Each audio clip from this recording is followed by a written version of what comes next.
Olá, bom dia! Almoçando no quintal, começando aqui. Deixa eu tirar essa luz, tá muito forte. Hoje a gente tem outro convidado mais do que especial, Michel Leme, que vai participar com a gente hoje. Ele é guitarrista, astrólogo, antropólogo, historiador, sociólogo, cozinheiro. Tô brincando. Já chegou aqui.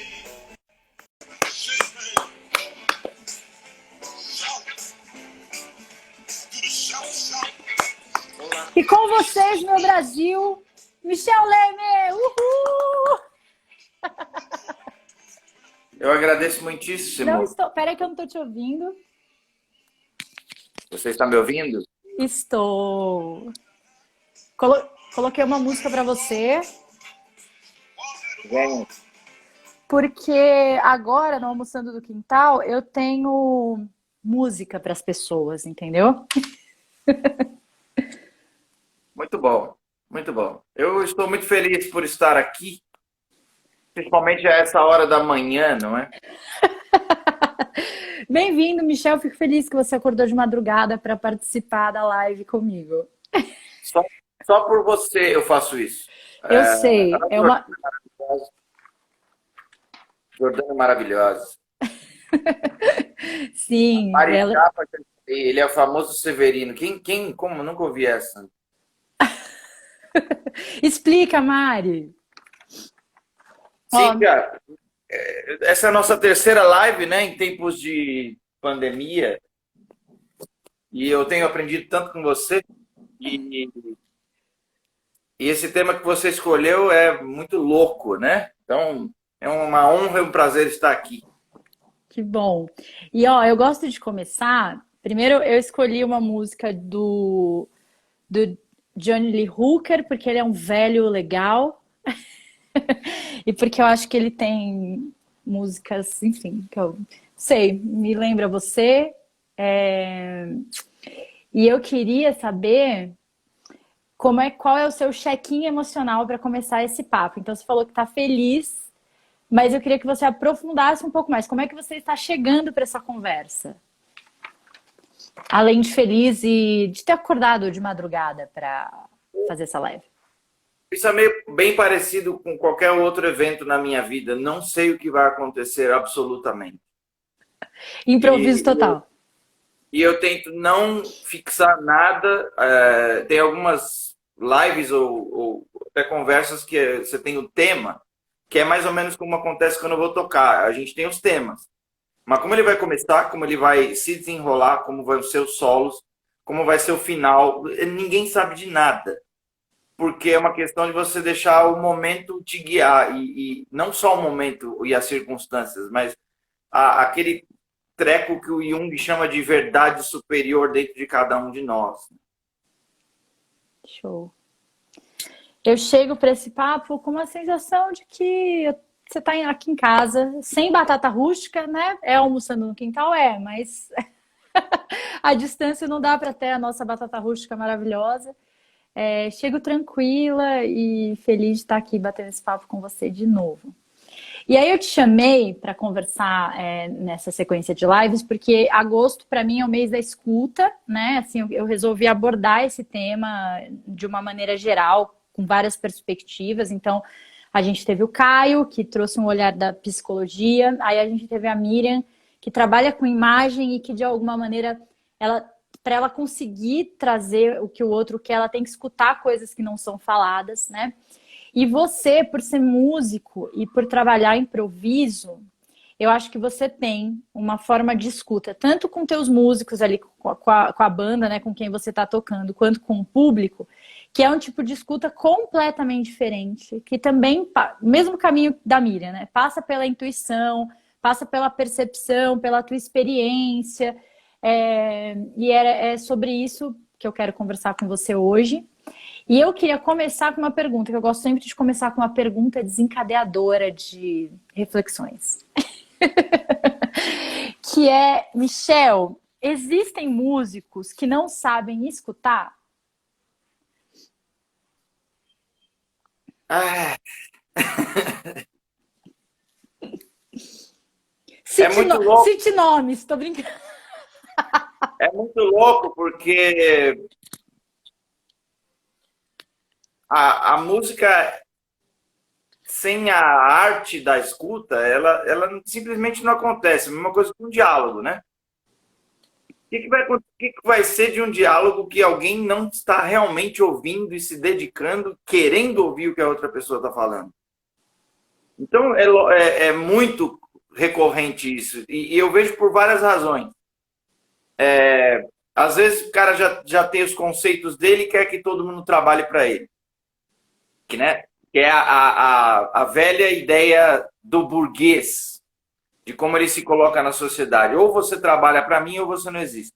Ou eu tenho alguma forma de explorar você e você fazer o trabalho por mim e eu só chegar na minha zona de conforto, ou você não existe. E eu vejo essa ideia muito. Claro, se ela está no macro, ela ia entrar na música, né? A música, ela permeava essas coisas como qualquer outro ramo. Não digo a própria música, né? A divina, a divindade, né, da música, mas o ramo da música, né? Sim. E eu também, muitas vezes, o que ocorre bastante também é a pessoa que está chegando na música e tocando esse som, ela se animar demais e querer matar a bola no peito e falar, não, deixa comigo, e nunca dar vez para o outro. Então, isso aí é até um pouco mais fácil de contornar uma conversa, você fala, mano, você não está me ouvindo. E eu já tive esse papo com um pouco, sabe, assim, uma vez, às vezes, com um cara e nunca mais você precisa falar, porque realmente o propósito da pessoa é puro. Sabe, aquele papo, eu estou tocando música porque eu quero a música e não qualquer coisa colateral, né? Então, tem demais isso. E também tem o caso, casos mais extremos, né? Um cara que não se aguenta e ele até fala esse tipo de papo que eu falo, mas na hora de tocar ele não ouve ninguém. Então, né? Então, o que é a retórica hipócrita e mercadológica, né? Que os caras veem, é bonito isso que esse cara tá falando, mas na hora de fazer, me dá muita preguiça e olha, eu sou um cara tem discurso, mas não tem prática, né? É que nem um amigo meu falou que ele tem horror a pessoas espontâneas, porque é justamente esse fator, né? Eu sou espontâneo, então eu te interrompo, eu mudo o assunto para o que eu quero, eu não ouço você. Então, essa espontaneidade é uma coisa realmente que não serve, né? Como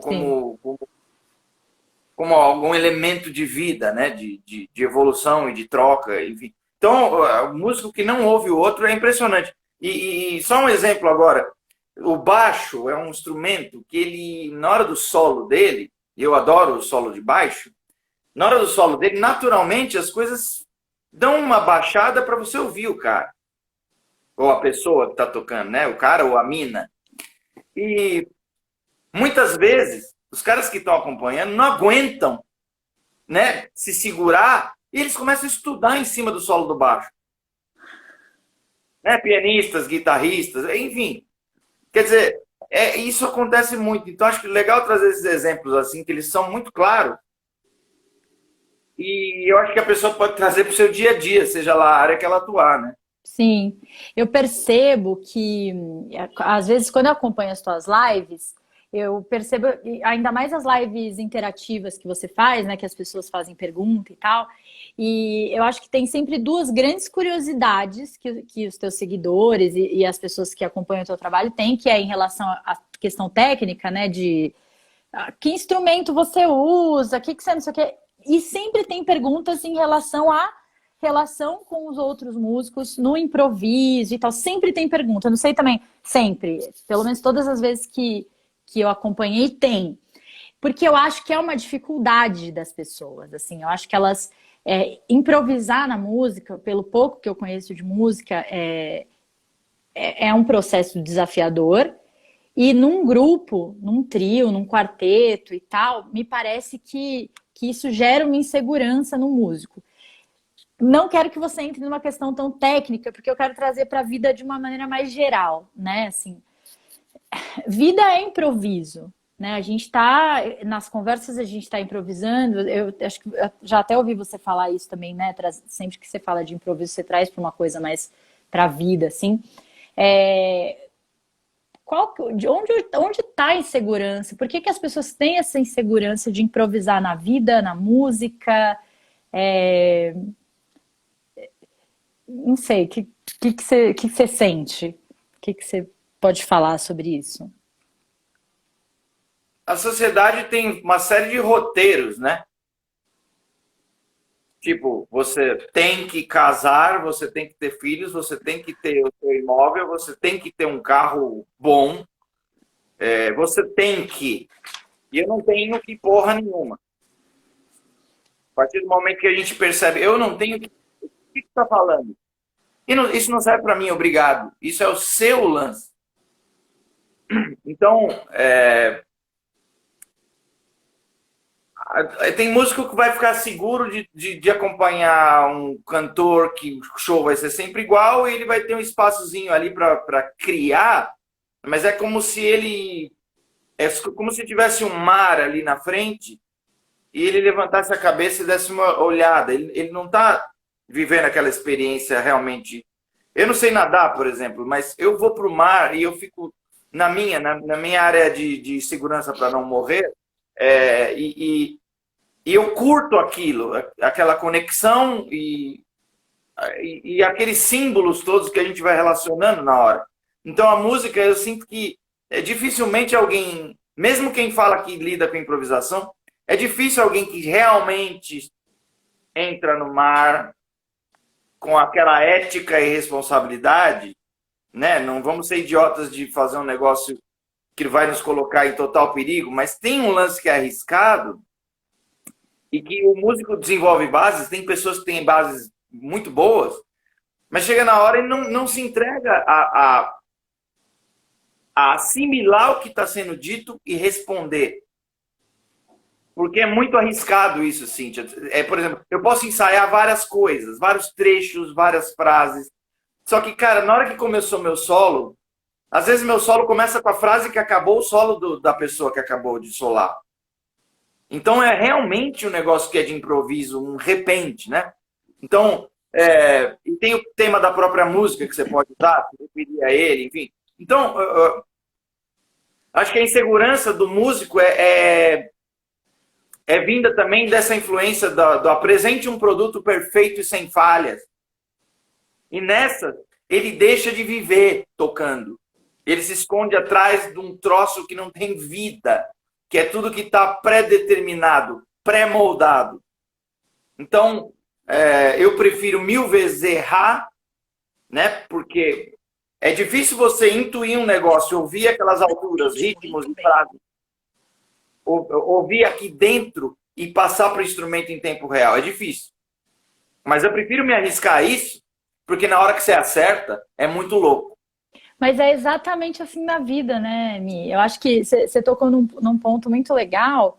Essa coisa do roteiro da vida, não só da música, da partitura, do que é esperado, do que você já ensaiou, dá uma segurança. É confortável você ter um roteiro, né? Assim, você saber do ponto A para o ponto B, o que você vai fazer e tal, não sei o quê. Só que, por outro lado, a gente só aprende, a gente só sobe de degrau pelo improviso. É no improviso que a gente se testa, que a gente vê que a gente tem habilidade ou não para lidar com aquilo, que a gente erra. E errar faz parte do viver e de qualquer processo de aprendizagem. E é muito louco, e eu sei que tem muita gente que discute isso e tal, mas né, eu acho que é sempre bom sempre lembrar que a gente evita o erro, a gente foge do erro, a gente não quer errar, não quer errar. Só que é no errar que a gente se experimenta e que a gente cresce e que a gente, enfim, né? Eu sempre brincava, eu acho que, né, enfim, vou sempre brincar com isso, que cara, o tempo inteiro que eu fui casada com o Rô, que a gente morou junto, e que eu ficava lá ouvindo ele estudar, toca um trecho, volta, toca o mesmo trecho, volta e faz de novo, e escuta, e toca, e grava, e escuta. Cara, e aí eu brincava com ele todo concerto, todo lugar que a gente ia, eu falava assim: imagina quantas vezes que a mina desse cara escutou essa porra dessa música, né? E aí ele dava risada, porque é verdade, gente. Você vê o cara lá, virtuoso, tocando pra caralho. Ele não acordou de manhã, pegou o violão, a guitarra e brrr, ele vai, ele estuda, ele volta, ele testa, ele experimenta. E aí é nesse errar e acertar, que ele vai também construindo essa musculatura do improviso, do linkar as coisas, né? Você tem umas brincadeiras, às vezes, tocando, que eu gosto bastante, você, sei lá, tá lá no meio de uma música X e pega um pedacinho de outra, que não tem nada a ver, sei lá, e tal.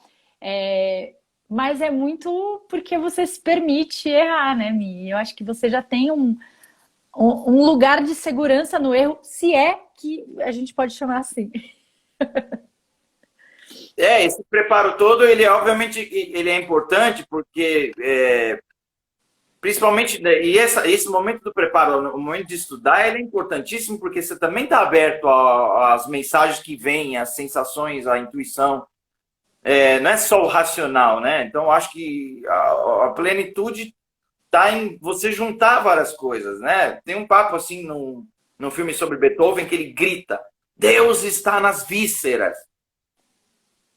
Então, porque ele estava falando com o assistente dele, que ela fez uma música super regrada e tal, e previsível, e, portanto, sem vida. Ela não dava espaço pro imponderável, pro inevitável. E até tem uma frase dele que é interessante, que é a música é o encontro com o inevitável.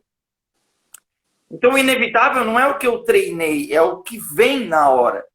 E é impossível você... Não é que é impossível.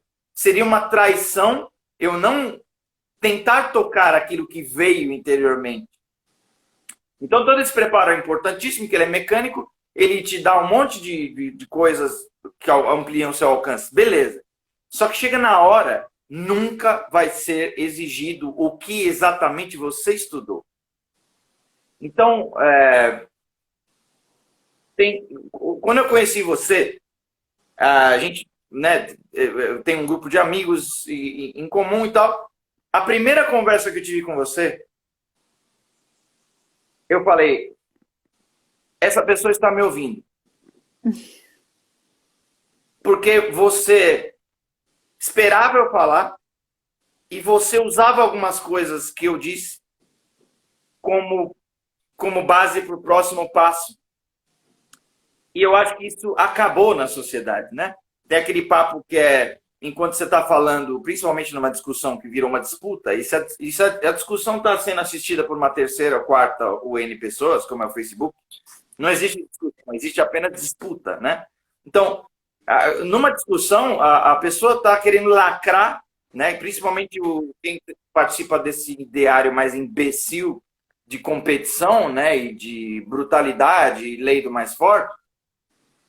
Mas quando você experimenta esse outro lado possível da vida, né, de você ouvir tudo que a pessoa está falando, você assimilar e você responder se for preciso, ou você agregar alguma coisa, quando você experimenta isso, você fala, eu não quero mais saber do boçal. Não é uma questão de eu me achar melhor, pior. Não, a boçalidade é meio óbvio isso. Né, Ivana, no começo dessa coisa política, né? Quando a política virou novo futebol, né? Eles transferiram as paixões para a política, para acabar com a discussão política. A Ivana postou um lance. A Ivana Mihanovic, taróloga e amiga nossa. Maravilhosa.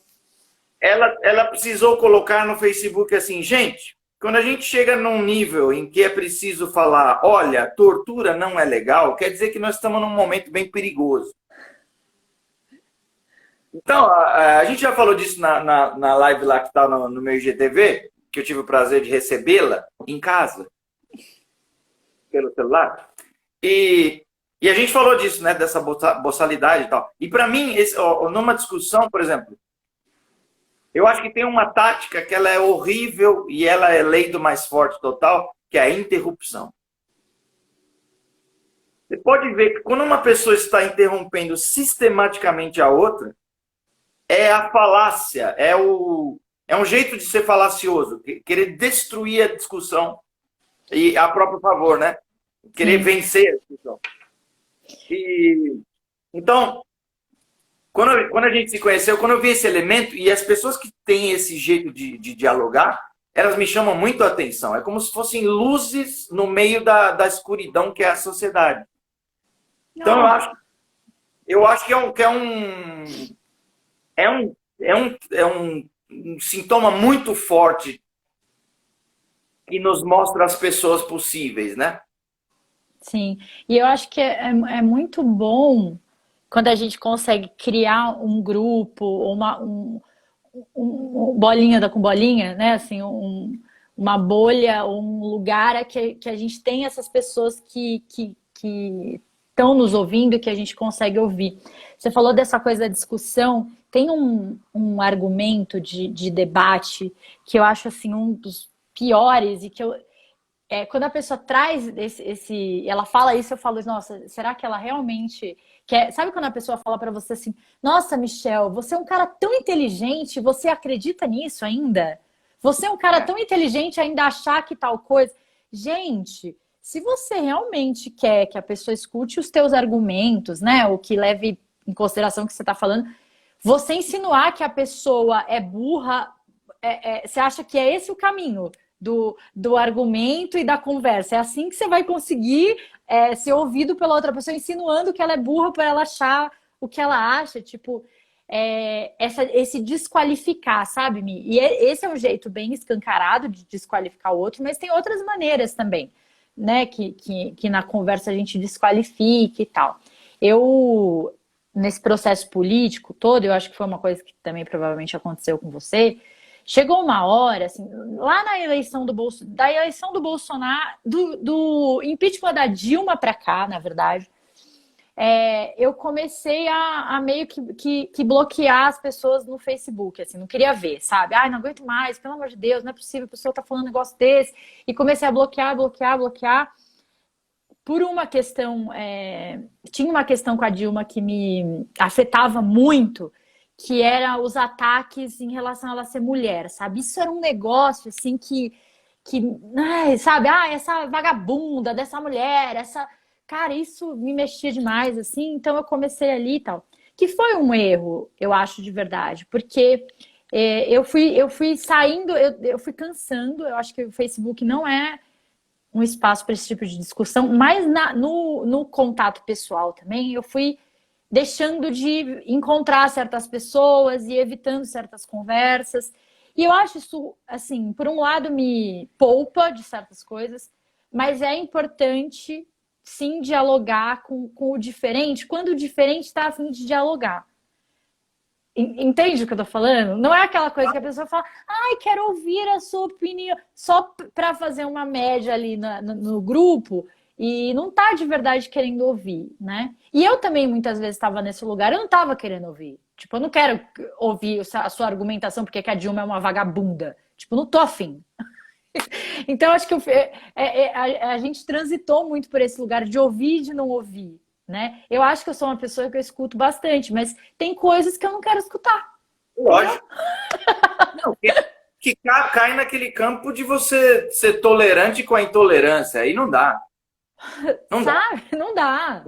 Agora, eu tenho parentes meus que eu sei que defendem essa coisa toda, tem que privatizar tudo, sabe? Essa balela toda.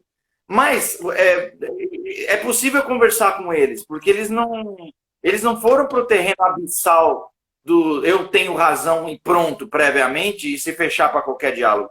Para mim, esse eu não tenho nem comparação. Para mim, essa pessoa morreu. Essa pessoa está morta. Porque quando você está fechado com uma ideologia, previamente, é um sinal de uma estupidez cavalar. Agora, eu nunca ouvi nenhum argumento da direita que mostrasse alguma humanidade e que fosse a favor do pobre e que fosse a favor do trabalhador. Agora, não por isso eu fico me rotulando como esquerda.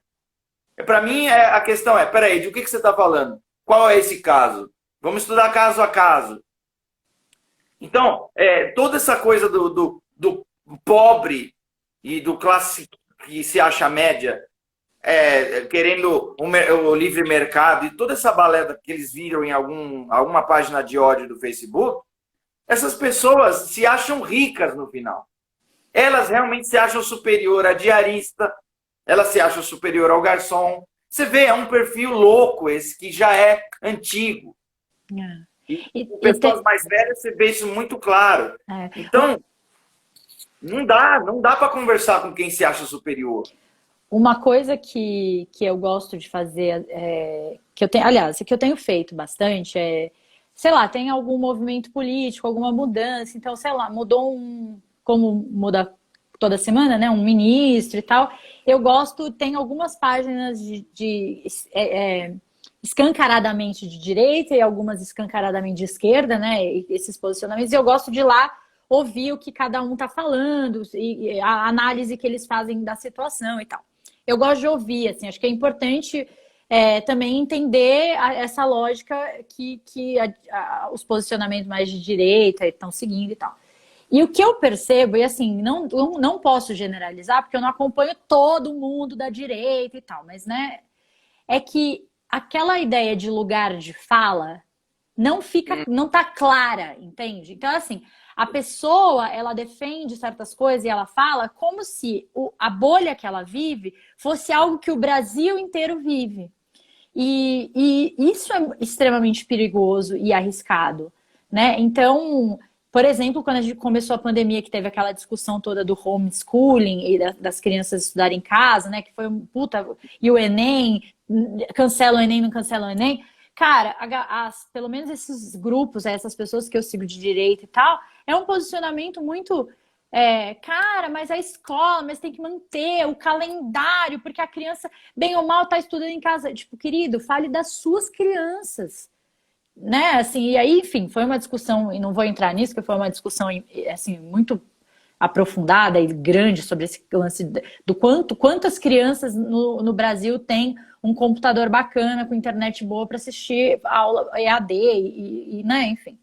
Mas eu acho que a gente ter clareza desse lugar de fala, já que o nosso tema é escuta e empatia e tal, é o que faz toda a diferença quando a gente vai ouvir um argumento de alguém, né? A pessoa, ela tá trazendo o lugar de fala dela quando ela se coloca. Ô, Mi, eu tô vendo que tem algumas perguntas. Você consegue ler? Porque, para mim, como você tá muito clarinho, fica bem difícil de eu ler os comentários aqui. Tô vendo que tem uns comentários grandes. Eu queria comentar, a Mari Japa falou que ela falou do Severino, é o Severino Quebra-Galho, personagem do Paulo Silvino. Mari trazendo referências para nós. Obrigado, Mari, sua linda. Bem-vinda. Que eu falei para ela, nossa, essa eu não conheço, né? E aí ela trouxe lá do lugar. Do Silvino. Aí eu vi aqui, exatamente, Michel, muitos brasileiros se acham superiores. Ai, nossa, gente. É isso aí. Entrar muito na bolha é perigoso, exatamente, mas eu entrei, gente. Eu entrei, chegou uma hora que eu não aguentei. Eu só queria minhas bolinhas falar com quem eu gosto. Não, e outras, sabe, os argumentos que eu ouvi das pessoas que se dizem de direita, eles são tão asquerosos que quando você percebe que uma pessoa coloca o carro acima do pedestre, o mercado acima do ser humano, acabou. É como se a pessoa tivesse morrido por dentro, entende? Então, me apresentem algum argumento, porque os caras ficam só se justificando na base dessa falácia idiota, né?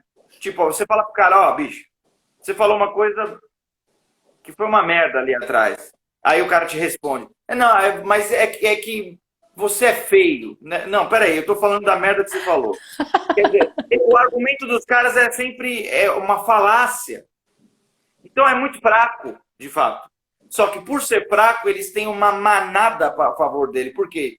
A favor deles, desse ideário, porque é fácil você pegar três frases, né?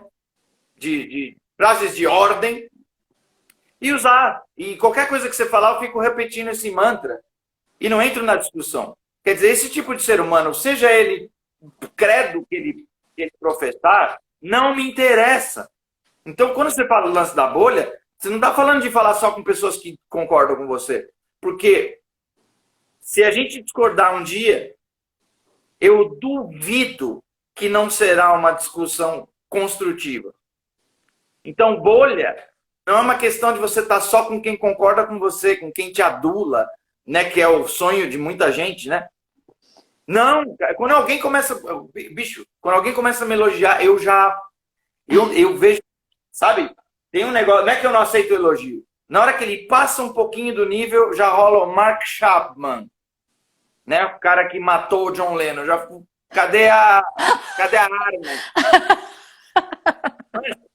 Então, é um negócio, eu não quero, meu objetivo não é o elogio, o meu objetivo quando eu vou tocar é a música.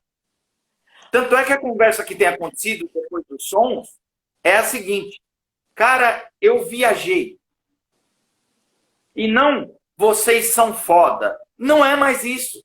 A conversa é outra. Então, sei lá, esse negócio de bolha, claro, eu entendo.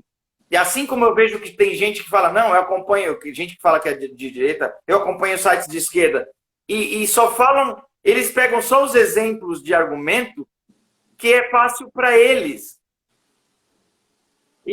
De novo, eu não sou de esquerda, eu não me rotulo como porra nenhuma. Eu sou eu. Até na música, as pessoas falam, que tipo de som que você toca? Eu falo, vai ouvir. Pra que eu vou me rotular? Então, não é uma questão de bolha, é você. Eu acho que a gente precisa mudar um pouco a percepção desse negócio. E não sei se você concorda comigo, mas a gente não se referir mais a bolhas, mas sim a pessoas possíveis. Porque se tiver uma pessoa que ela se diz de direita, a favor do livre mercado e o cacete, e ela tiver argumentos que me convençam e que tenham verdade e que apontem para a humanidade e para a humanização da sociedade, eu tô dentro. Sim. A própria Ivana mesmo, né? Olha, eu falando dela assim, ela tá aqui. Depois eu vou fazer o meu o tarô com ela sábado, eu vou comentar com ela. Mas a Ivana, muitas vezes coloca posições, né, no Facebook que eu não concordo, assim, que eu, sei lá. Mas ela tem uma lógica de argumentação que não é uma lógica de ataque, que é uma lógica, ela tá lá desenvolvendo, que ela tá, né, ela escreve muito bem e tal, então ela vai construindo ali a maneira com que ela tá entendendo certas situações e tal. E, tipo, se fosse pessoalmente, daria para conversar horas ali sobre aquilo, sem ser uma briga, uma discussão, nossa, sabe? Meu Deus, nunca mais falo com a Ivana e tal. Então, eu acho que faz sentido a gente trocar essa lógica da bolha.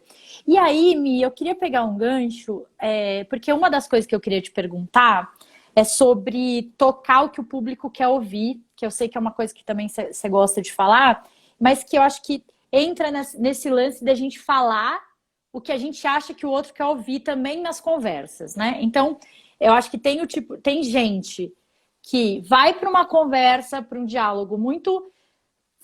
vou falar o que eu acho que essas pessoas querem ouvir, e já tem pessoas que estão ali alinhadas com o que elas acham e enfim. Que é muito do caminho que o músico faz quando ele tá ali no palco e tal, né? Então, sei lá, um DJ de festa e ele vai, sente a pista, toca o que ele acha que as pessoas querem e tal. Diferente do tipo de música que você faz, que eu acho, né? Não posso estar errada, mas eu tenho uma sensação de que você vai tocar o que você acha que tem que ser tocado, você constrói lá, então, sei lá, né, uma pista de dança, vamos colocar assim. Você começa com músicas mais assim, aí você dá um pico de não sei o quê, aí a galera não sustenta muito tempo esse pico, daí você tem que descer, então tem lá uma lógicazinha diferente do tipo de música que você constrói, que você produz. Então eu tenho uma sensação, e eu tenho uma curiosidade também para você me contar isso, quando você vai tocar, você vai, claro, nessa sensação de que vamos seguir o que acontece, mas essa sensação com o público te norteia? Ou não? É uma coisa você, os músicos, assistam aí e sintam aí da maneira que vocês acharem que tem que sentir. Como que rola isso? E enquanto você me responde, eu vou lendo aqui, vou ver se tem alguma pergunta, tá? É... Bom, eu vou esperar você ler as perguntas. Tá. Ah, não, estou concordando. Sim, pelo bem da saúde mental, foi muito importante entrar na bolha e ficar um pouquinho sem discutir, né? O Evandro está falando, mestre, você é foda, aceita que dói menos. Todos nós viajamos no seu som e nos seus pensamentos. É verdade, gente, o Michel é do caralho. Aí tem o Rafa. O Rafa eu conheço das suas lives, sempre vejo ele comentando. Michel, depois dá uma olhada sobre o conservadorismo. Tadadã, isso é ser de direita e não o que falam dessas referências esdrúxulas no nosso país. Conservadorismo, que não tem nada a ver com religião, né? Não quero que você entre nessa resposta, tá, Mi? Michel, saudades. Aí, tadadã. Tem pessoas que sabem expor opinião com argumento, com comunicação não violenta, e já tem gente que quer impor as ideias e tal. Tá. Mas vamos lá, me fala Essa pergunta que você fez, em sobre primeiro lugar, eu Oi? sobre o conservadorismo ou a minha pergunta? Depois eu falo com o Rafa. Obrigado, Rafa. Rafa sempre participando das coisas e somando. Quem que tá me chamando de seu lindo aqui? Michel, seu lindo, saudades. Pelo seu nickname, eu não estou lembrando que eu amo todo mundo. Bom, Cíntia, a questão é que eu te agradeço por essa pergunta, porque essa pergunta eu acho que tem a ver com todos nós. Se você é psicóloga e você está a fim de segurar... É a Dila. Sua linda. Se você é psicóloga e você está a fim de segurar o seu cliente e você começa a agir numa tática de falar as coisas que ele vai gostar de ouvir e não as coisas que ele precisa ouvir, você acabou como profissional e como um ser humano. Tem um lance na música que eu acho que também está na intuição de quem lida, seja lá com o que for, que é a seguinte: não sou eu que faço a dinâmica do negócio. A música se faz. Agora, como é que é esse processo, então? Porque tem gente que mistifica isso e com isso eles se colocam como superiores, se colocam como sacerdotes e o cacete. Não. Eu acho o seguinte: a partir do momento que você respeita e ama a música, você não está tentando aplicar as coisas que você estudou para você impressionar pessoas. Você não está olhando a reação das pessoas para ver se elas estão gostando. A partir do momento que você se conectou com a música, o objetivo é ela mesma. Então, numa composição, numa improvisação, a música se faz. Então, acho que a principal função do músico e da musicista, não vou fechar o plural masculino, a função do músico é não atrapalhar a música. Que tem a ver com o que a gente falou lá no começo. Se eu estou ali a serviço da música, o que a minha intuição mandar é o meu carro-chefe. E isso é tão louco que quando você consegue estar assim numa grande porcentagem de obedecer a isso, você vê o que acontece com as pessoas. Por quê? Se torna uma comunhão. Por quê? Porque não é um negócio meu, é um negócio que passa pelo grupo. Então, eu acho que a primeira coisa é isso. Eu não faço nada, não controlo nada, nada. O que a gente sabe é antes as músicas que a gente vai tocar. Então, tem uma música, sei lá, um ritmo meio latino, aí tem um jazz rápido, aí depois tem uma balada super introspectiva, depois tem um troço meio funkeado, e aí a gente separa as coisas assim. Por quê? Porque ia encher o saco tocar um tema rápido e a próxima música ser um tema rápido. É uma questão simples de bom senso. A única coisa que a gente sabe é isso. E as estruturas e os tons. Então, existe uma variação das peças que a gente vai tocar. Só que elas são 98% improvisadas. Até quando eu estou tocando a melodia principal, existe um espaço para eu dizer coisas que o momento está mandando. Então, eu acho que a, a questão de servir a música, de estar disposto ali a captar um momento e captar a mensagem interna, que é inevitável, a resposta é inevitável. Tem um músico chamado Dizzy Gillespie, genial, um dos pais do que chamam bebop. Mas ele com o Charlie Parker, enfim, mudaram a música. Eles trouxeram o jazz, que era um negócio para dançar, eles foram responsáveis também por trazê-lo para salas de concerto, para as pessoas apreciarem, não dançarem. Enfim, não só isso, mas trouxe muitas inovações e tal. Ele fala o seguinte, que para mim é uma coisa chave. E foi um cara que me mandou por e-mail isso. Então, se não for verdade, foda-se que não é o Dizzy Gillespie que falou, ou se foi uma joaninha que falou, foda-se. Por quê? Porque a ideia é muito boa. Ele diz o seguinte, essa resposta que a gente ouve dentro, ela não só ocorre, mas ela grita. Então, esse é o norte. Eu fui fazer uma live agora domingo, tocou eu, Bocato, Cuca e o Glass, pela primeira vez depois de quase 5 meses sem tocar com pessoas. E o que aconteceu foi isso. Eu falei, bom, vou relaxar aqui, tá todo mundo de máscara, né? Aquela coisa. Vamos tocar. Bicho, na hora que começou o som, é inevitável, inevitável, inevitável, inevitável. Onde está o erro?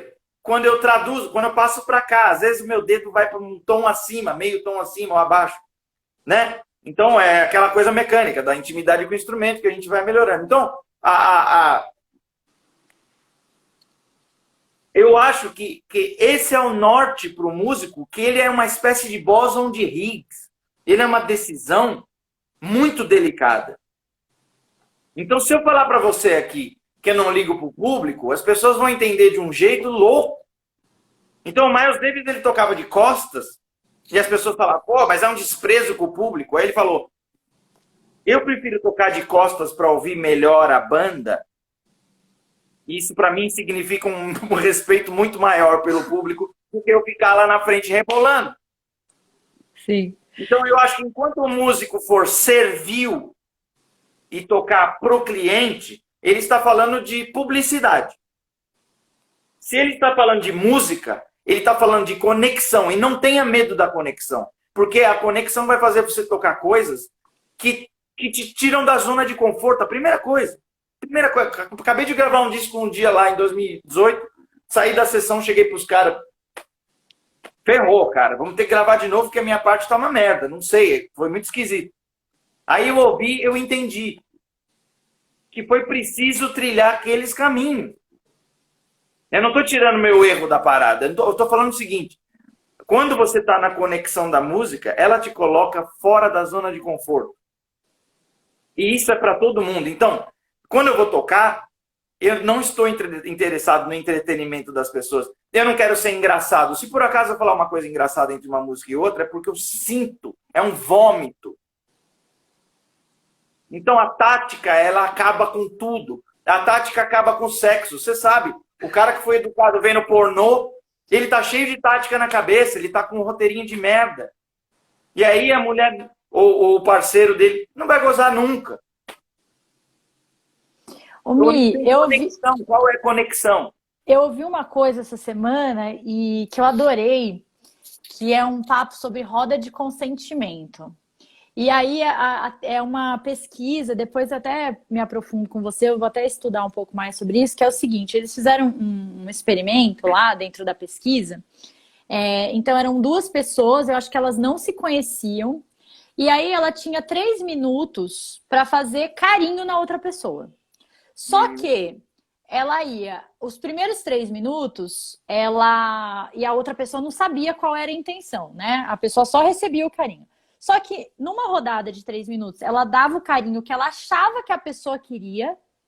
Tipo assim, eu acho que essa pessoa vai gostar de uma massagenzinha ou de não sei o que e tal. E na outra rodada de 3 minutos, ela fazia o carinho que ela queria fazer. Assim, tipo, eu não gosto de fazer massagem, mas eu gosto de fazer carinho assim de levinho e tal. E aí rolava isso e depois, eu acho que na pesquisa eles perguntavam para a pessoa que recebeu o carinho qual que ela gostou mais. Só que ela não sabia, né, qual que era a intenção da pessoa. E, sei lá, 80%, 90% das respostas gostei mais do carinho do segundo, que era o carinho que a pessoa fez pensando nela mesma, não no que a outra queria receber. E aí eu ouvi isso na terça-feira lá com os meninos, com o Renato e com a Loki, fiquei pensando sobre isso. E eu acho que isso tem muito a ver com a música, porque quando eu faço algo pensando no que você quer, eu saio do meu estado de presença. Eu fico Claro. aqui no cabeção, ai, mas o Michel, se eu falar isso, se eu falar aquilo, eu não tô mais aqui presente.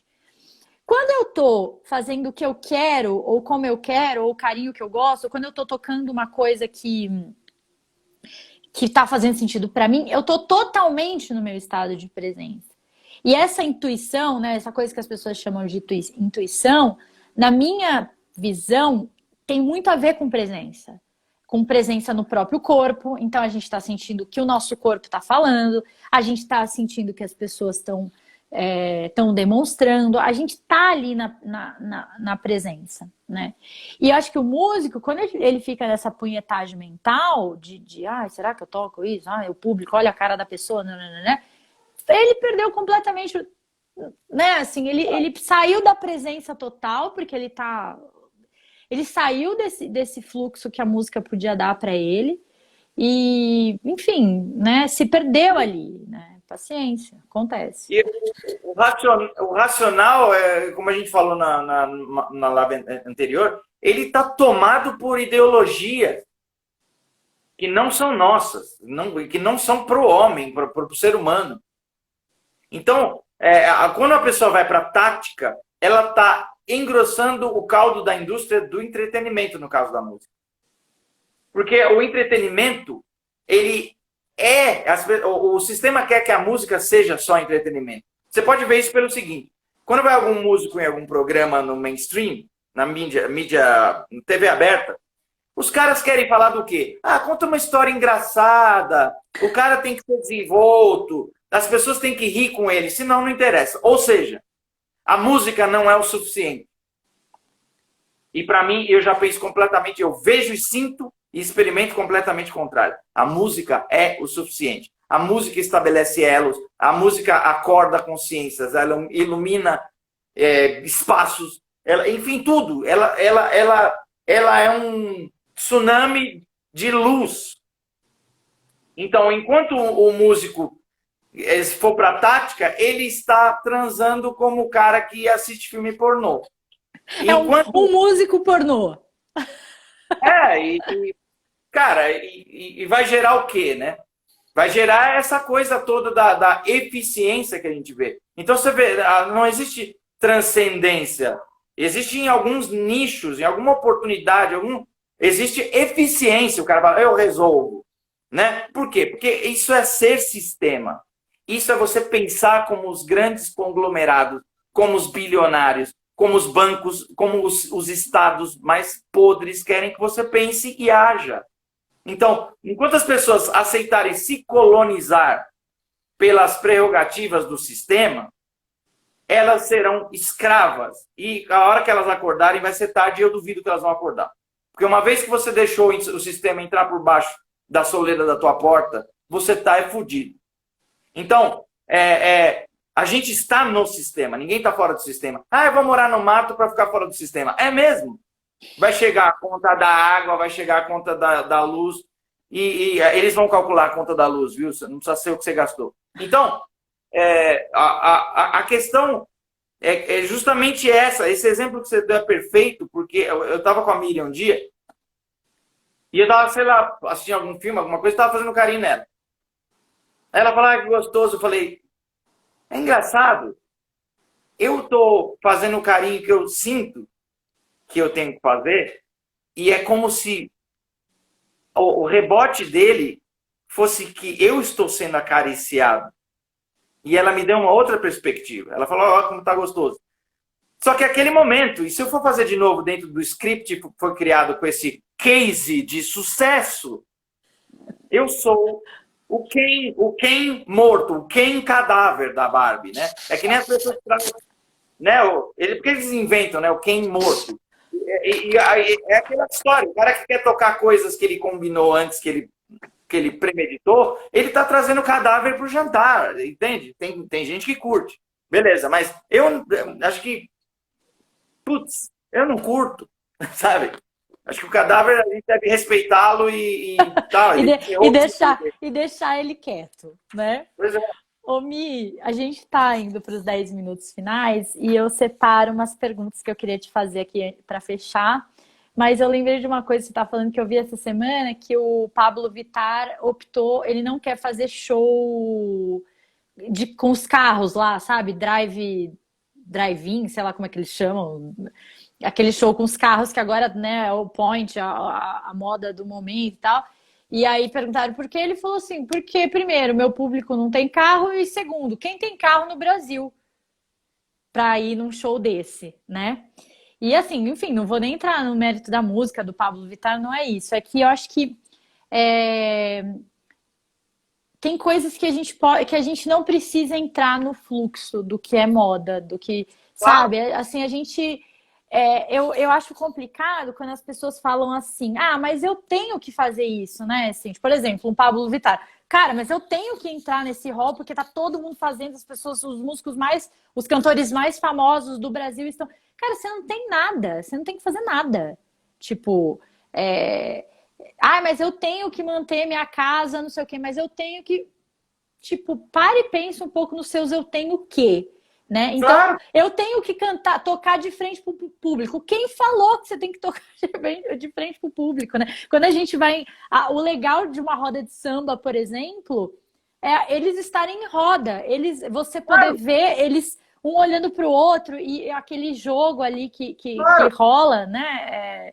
Então, enfim.